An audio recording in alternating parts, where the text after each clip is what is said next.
کیا امام مہدی علیہ السلام کا ظہور عاشورے کے دن ہوگا؟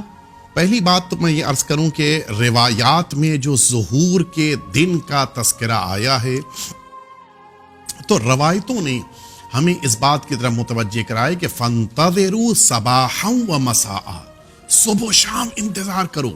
اچھا، یعنی یہ جو اب ہم اس کے بعد گفتگو آپ کے سامنے عرض کریں گے اس کے یہ معنی نہیں ہے کہ مثلا اگر ہم کوئی دن کا ذکر کریں تو اب آپ آج سے مطمئن ہو جائیں کہ اس دن کے آنے تک امام دنیا میں نہیں آ سکتے. صحیح.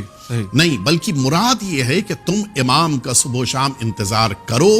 کبھی بھی حکم پروردگار سے امام دنیا میں تشریف لا سکتے ہیں.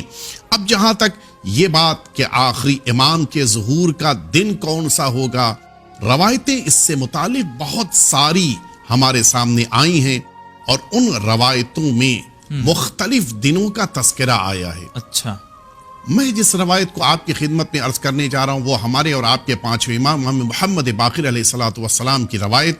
مولا فرماتے ہیں کہ کأنی بالقائم یوم عاشورا، میں گویا دیکھ رہا ہوں کہ وہ عاشور کا دن ہے جس دن آخری امام دنیا میں آ رہے ہیں. قائما بین الرکن والمقام، خانہ کعبہ میں رکن اور مقام کے درمیان آپ تشریف فرما ہیں. وبین یدیہ جبرائیل ینادی، آگے آگے جبریل کھڑے ہوئے ہیں، آواز دے رہے ہیں کہ البیعۃ للہ، آؤ نمائندہ پروردگار کے ہاتھوں پر بیعت کرو. یہ اللہ کے ہاتھوں پر بیعت ہے، عدلاً عدالت کے ساتھ، کما ملئت ظلم و جورا، اس زمین کو عدالت کے ساتھ اسی طرح سے بھرنے والے ہیں جس طرح سے ظلم و جور سے بھری ہوئی ہے. یہ روایت کہہ رہی ہے کہ امام تشریف لائیں گے عاشورے کے دن. اگلی روایت ہمارے چھٹے امام جعفر صادق علیہ الصلوۃ والسلام کی ہے. مولا فرماتے کہ ان القائم صلوات اللہ علیہ ینادی باسمہ لیلۃ 23، ماہ مبارک رمضان کی 23 تاریخ کو آواز بلند ہوگی آخری امام کے نام کے ساتھ کہ وہ دنیا میں آنے والے ہیں. وَيَقُومُ يَوْمَ عَاشُورَا، اور جو قیام کا دن ہوگا وہ عاشور کا دن ہوگا. یوم قتل فیہ الحسین بن علی علیہ السلام، وہی دن جس دن امام حسین کو شہید کیا گیا. تو یہ دو روایتیں ہمارے روایات کی دنیا میں ظاہر کرتی ہیں کہ امام کے ظہور کا دن عاشور کا دن ہوگا. تو اس سے یہ بات سمجھ میں آتی ہے کہ عاشور جو مظلومیت کی نشانی بن کر دنیا میں سامنے آیا ہے، اسی دن دنیا میں عدل و انصاف کا پرچم لہرانے والے وارث حسین تشریف لائیں اور پھر دنیا کو ہر طرح سے اس طرح سے عدالت کے ساتھ بھر دیا جائے تاکہ ظالموں سے انتقام بھی لیا جائے، مظلوموں کو سربلندی کے ساتھ زندگی گزارنے کا موقع مل جائے. اچھا، اگر یہ بھی تو کہا جاتا ہے کہ جمعے کے دن امام کا ظہور ہوگا، اس کی بھی ذرا وضاحت کریں. آپ جو جمعے کے دن زیارت پڑھتے ہیں سرکار ولی عصر کی، اس میں جملہ پڑھتے ہیں کہ الہذا یوم الجمعہ المتوقع فیہ ظہورک، آج جمعے کا دن ہے اور آپ کے ظہور کی توقع ہے. تو پہلی بات تو میں عرض کر دوں کہ اس روایت سے یہ بات سمجھ میں آتی ہے کہ توقع ہے، یقینی نہیں ہے. اچھا، ایک یہ بات. دوسری علماء نے بات، تین اس کے بارے میں باتیں ہیں. دوسری بات جو علماء نے لکھی ہے وہ یہ بات لکھی ہے کہ جمعے کے دن اگر حضرت کے ظہور کی بات روایتوں سے اور زیارت سے ثابت ہے تو یہ تو نہیں اس سے ثابت ہو رہا ہے کہ وہ جمعے کے دن عاشور کے دن نہیں ہوگا.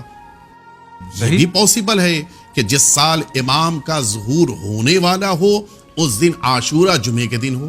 جی البتہ وہ تاریخ کے جو حقیقتاً عاشور کا دن ہے، چاند کے اختلاف کے ساتھ میں عرض کر رہا ہوں، جی حقیقتاً جمعے کے دن اگر عاشور کا دن، یہ دوسری بات. تیسری بات، روایت نے ظہور کی بات نہیں کہی ہے جو عاشور کی میں نے روایت آپ کے سامنے عرض کی ہے. وہ روایت کہہ رہی ہے کہ امام اس دن سے انتقام لینا شروع کریں گے.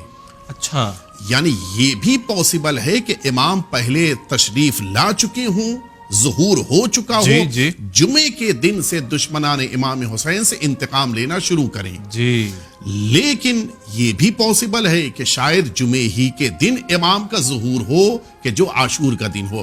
لہٰذا یہ تینوں توجیہ ہیں. اب یہاں پہ میں خلاصہ عرض کر دوں، اس روایت یا اس توجیہ کی بنا پر یہ نہیں کہا جا سکتا کہ اگر امام عاشور کے دن تشریف لا رہے ہیں تو پھر آج مثلاً اب عاشور کا دن گزر گیا تو اب ہم مطمئن ہیں کہ اب چلو 1 سال تک امام نہیں آئیں گے، اس لیے کہ اگلے سال عاشور میں امام تشریف لا رہے ہیں، یہ معنی نہیں ہے۔ جی امام کبھی بھی تشریف لا سکتے ہیں، اور حکم پروردگار جب بھی ہو جائے گا امام دنیا میں ظاہر ہوں گے، ظہور ہوگا، لوگوں کے درمیان عدل و انصاف کے قیام کا آغاز ہو جائے گا۔